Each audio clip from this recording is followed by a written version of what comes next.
ሰላም የተወደዳችሁና የተከበራችሁ የኢብሳ ጅማ ቤተሰቦቻችን፣ ይህ አዲስ ዩቲዩብ ቻናላችን ሲሆን በዚህም የማህበሩን ጉዞ ታሪክ ከዚህ በፊት የሰራቸውን እንዲሁም ወደፊት ይዞ የሚቀርባቸውን ተግባራቶች የምንዳስስበት ይሆናል። ከዚህ በተጨማሪም የተለያዩ ዕውቀቶችን የምናስጨብጥበት መድረካችን ነው። ኢብሳ ጅማ በ2004 መሰረቱን የጣለ ሲሆን ማህበሩም ለሀገር አቀፉ የኢትዮጵያ ፋርማሲ ተማሪዎች ማህበር ሲቋቋም ከመስራቾቹ ውስጥ አንዱ ነበር።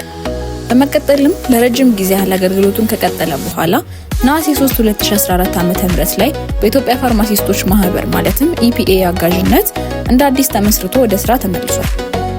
ማህበሩ እስከ ዛሬ በርካታ ማራኪና አስደናቂ ስራዎችን እየሰራ የቆየ ሲሆን ከነዚህም መካከል ፋርማ ካፕ ተብሎ የሚጠራው በፋርማሲ ተማሪዎች መካከል የሚደረግ የእግር ኳስ ፍልሚያ፣ የፋርማሲ ተማሪዎችን የእርስ በርስ ግንኙነት ለማጠንከርና ትምህርታዊ የልምድ ልውውጦችንና ውይይቶችን እንዲያደርጉ የሚረዳቸው ፋርማ ኮኔክት፣ በሆስፒታል ያለውን የደም እጥረት ለመቅረፍና የሰውን ህይወት ለመታደግ ተማሪዎች በፈቃደኝነት ደም እንዲለግሱ በማስተባበር የብለድ ዶኔሽን ካምፔን።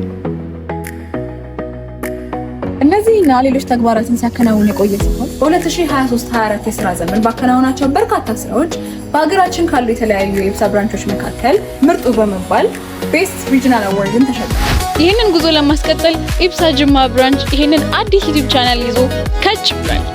ይህ ቻናል የፋርማሲ ተማሪዎችና ሙያተኞችን የሚያገናኝ መድረክ ሲሆን በዚህም የተለያዩ ቃለ መጠይቆችን፣ የኢብሳ ተግባራትን፣ ትምህርታዊና ሙያዊ ውይይቶችን፣ ማህበራዊ አገልግሎትና እንቅስቃሴዎችን እንዲሁም ሌሎች ጠቃሚ ክስተቶችን ያካትታል።